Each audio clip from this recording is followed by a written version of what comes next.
meningkatkan keimanan dan ketakwaan kita kepada Allah Subhanahu wa taala. Sebab hanya dengan bekal takwa kita bisa lebih memaksimalkan ketaatan kita kepadanya dan menjauhkan diri dari segala bentuk larangannya. Jamaah salat Jumat rahimakumullah, setiap anggota tubuh kita ada bentuk-bentuk maksiatnya, mulai dari tangan, kaki, mata, telinga hingga hati. Namun di antara kemaksiatan yang paling merugikan yang dilakukan oleh anggota tubuh kita tampaknya adalah kemaksiatan hati. Mengingat kemaksiatan hati sendiri bersifat tersembunyi, sulit diidentifikasi dan sulit untuk diobati. Oleh sebab itu, siapapun di antara kita yang hendak menata dan menghindari kemaksiatan seluruh anggota tubuh kita, sebaiknya terlebih dahulu menata dan membersihkan hati, tak terkecuali dari kebiasaan dan kemaksiatan yang biasa dilakukannya. Kaitan dengan kemaksiatan hati, Syekh Abdullah Ibnul Hasan dalam kitab Sulamut Taufik menguraikan kepada kita setidaknya ada 4 kemaksiatan yang dijelaskan oleh Syekh Nawawi dalam Syarah Sulamut Taufik terbitan Darul Ihya Kutub Al-Arabiyah halaman 63 sampai 65. Maksiat hati yang pertama adalah riya saat beramal. Sebagaimana kita maklumi, riya sendiri beramal karena kita ingin terlihat baik di mata orang lain. Padahal Allah sendiri melarang sifat ini, bahkan menyebutnya sebagai syirik kecil. Sebagaimana dalam ayat Al-Quran, Bismillahirrahmanirrahim, faman kana yarju liqa'a rabbih falyamal amalan shalihan wa la yusyrik bi ibadatihi rabbi ahada. Yang artinya, siapa yang mengharapkan pertemuan dengan Tuhannya hendaklah melakukan amal soleh dan tidak menjadikan apa dan siapapun sebagai sekutu dalam beribadah kepada Tuhannya. Surat Al-Kahfi ayat 118. Ditafsirkan para ulama, syirik dalam beribadah pada ayat ini adalah sifat riya atau beramal ingin terlihat oleh orang lain. Maksiat hati yang kedua adalah rasa ujub. Rasa ujub sendiri yaitu melihat kemampuan beramal atau kemampuan taat kepada Allah semata-mata datang dari diri sendiri. Sama halnya dengan sifat riya, sifat ujub juga dapat menghapus pahala kebaikan. Tak hanya itu, sifat ujub biasanya ditandai dengan sifat takabur, sifat sombong, angkuh dan menolak kebenaran yang biasanya ditandai dengan melihat diri sendiri lebih terhormat dari orang lain, serta melihat orang lain lebih rendah dari diri kita. Selain itu, sifat ujub juga merupakan sifat yang membahayakan dan menjauhkan pelakunya dari barisan surga.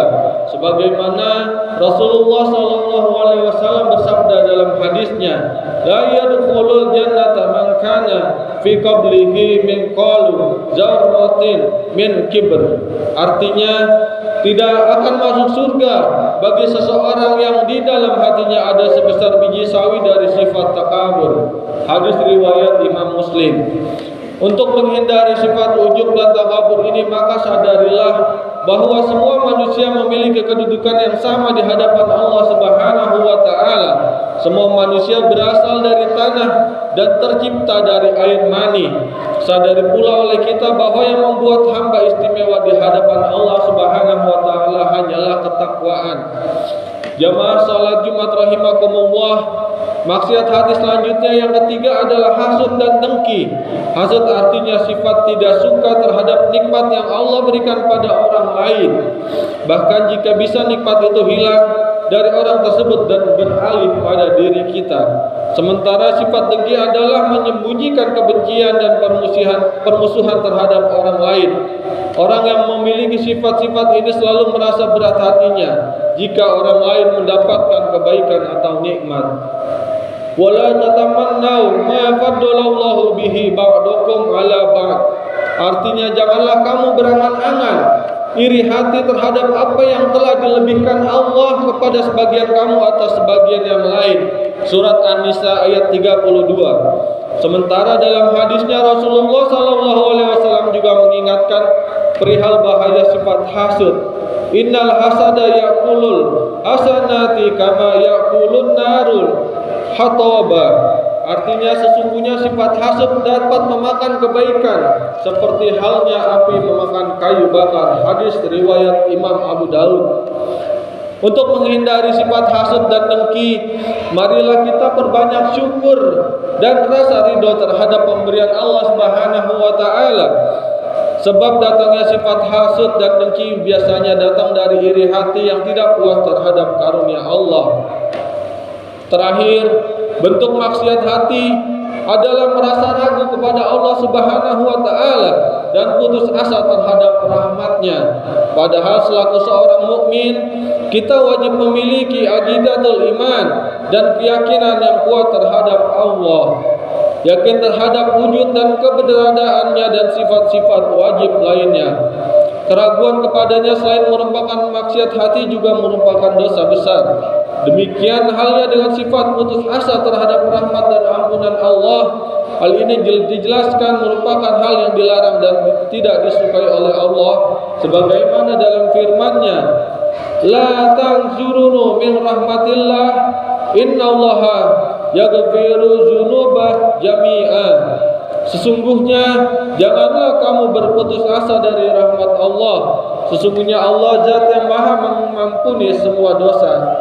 Surat Az-Zumar ayat 53. Sifat ragu dan putus asa terhadap rahmat Allah biasanya lahir sifat-sifat buruk seperti tidak penyabar, tidak tawakal, menafikan takdir, bahkan sifat buruk sangka kepada Allah Subhanahu wa taala. Jamaah salat Jumat rahimakumullah, untuk menghindari sifat buruk sangka kepada Allah, marilah kita tingkatkan iman, keyakinan dan keilmuan tentang Allah. Ingat, apapun yang diberikan kepada hambanya adalah baik dan mendatangkan hikmah. Hanya pengetahuan kita saja yang terbatas dan tidak mengetahui rahasianya. Semoga kita semua jauh dari macam-macam sifat maksiat hati dan diberikan pertolongan oleh Allah untuk menjauhinya, agar kita mampu menghadap Allah dengan membawa hati yang bersih.